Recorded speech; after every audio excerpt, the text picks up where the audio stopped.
We're really excited because Dream Chaser has moved from its planning stages and design stages to its beginnings of its flight and operations. We have our first flight vehicle, which is in test, and for us it's very much like the Shuttle Enterprise, that it's going to be doing a series of increasing tests for flight, both unmanned and manned. We've had our first one. We're continuing that later this year. Concurrent with that, we have started the build of the first orbital vehicle, which is being done in partnership with our company Lockheed Martin. And what's really fascinating and wonderful about that is we're using the NASA Michoud facility in Louisiana, same place where the external tanks were built, and the same place that Orion was built, to build that structure for Dream Chaser. So the first orbital vehicle structure will be delivered later this year and will begin to get outfitted. We've announced our first launch date, which is going to be November 1st of 2016, and we're going to be able to really start our flight test program at that time, an orbital flight test program at that time. The Atlas V that will take us to space is soon to begin construction, so that's also a really exciting time. And that's the hardware side of it. I think as importantly, where we are is that we're beginning to look at the operations and how that works. We're here in Florida. Florida is certainly a big part of our plans. We will be doing the initial checkout for flight here in Florida. The vehicle then will be prepped to be able to go to orbit, and then we'll be able to take that vehicle, launch it here from the Space Coast, and the shuttle landing facility, the former shuttle landing facility, which is now being transferred from NASA to Space Florida, is going to be the nominal primary landing field for us when we come back, although the vehicle is capable of landing in many other sites as well. And once it lands here in Florida, we'll be taking it back to the operations and checkout facility on the Cape, at the NASA Center on the Cape, to be able to get ready for its next flight. So very much like the shuttle, a lot of the primary activities for operations and flight will be occurring here on the Space Coast.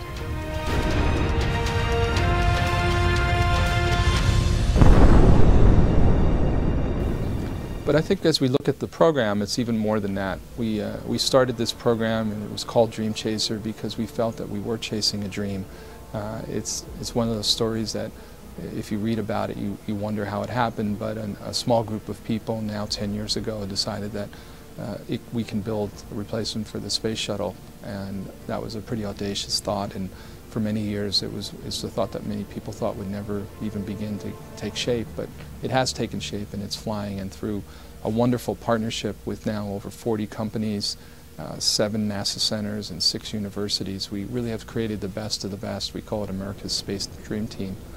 And really what we're doing is finding the people who have that same passion that we do, that have the same drive and vision to say it's time to bring America back to space on an American space vehicle launched here from America. And while we've had great international partnerships and will continue to do that, it's become clear that America should and needs to have its own exploration program.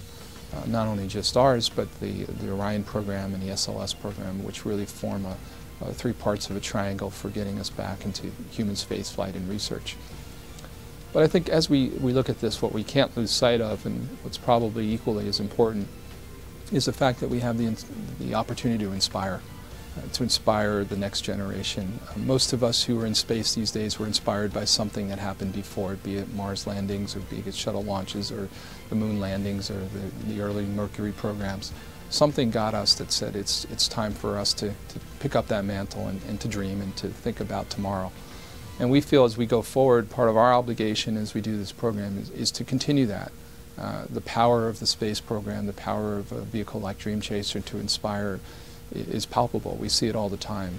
We get hundreds and hundreds of letters and emails and tweets about the fact that it's really opened up people's eyes to be able to think and to do more. And so we've had an active program reaching out to young people in the next generation. I do dozens of speeches a year to schools and universities, not so much to talk about our program, but to talk about the why of the program. Why is it important? The fact that we are doing this. And NASA, in my view, doesn't get as much credit as it should for really reaching out and saying, maybe we can't do things the way we did it before. Maybe there's a new way. And our public-private partnership, which exists with NASA, is a terrific example of how that can be done.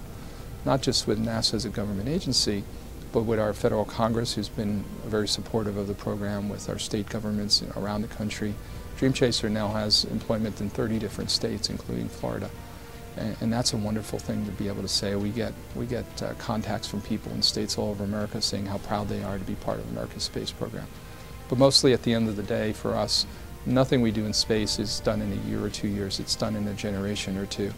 And to be able to really reach out to those young people and give them a purpose, and in many ways hardware is that purpose, to be able to see something move and fly. They might become the next generation of people like me who run space companies, or they might go out and find some cure to cancer, and they might be able to find some technology that helps our society better. That's what they do is not important. The fact that they might get inspired to do it is really what we're about.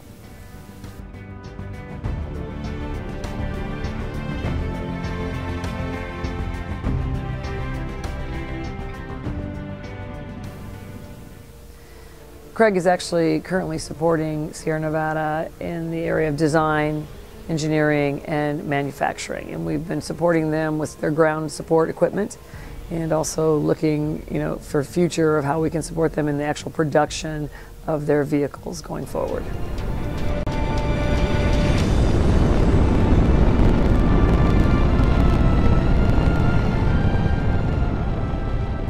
Well, I think what we've already offered in some ways has been jobs. We've grown significantly since I even first moved here. We brought on several individuals who worked for United Space Alliance during the shuttle program, and I think this partnership with SNC is only going to bring even more jobs. And we also, I think, offer a very unique perspective from a company culture point of view. It's a little bit different. We're more, I wouldn't say we're more employee-centric, but we definitely operate like a family.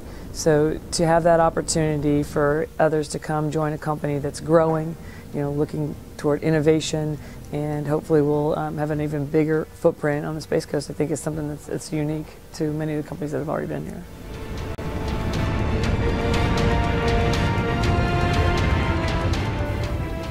What's so important about this announcement and this partnership is the fact that two strong, culture-centric companies are coming together, and we're pretty much going to change the world.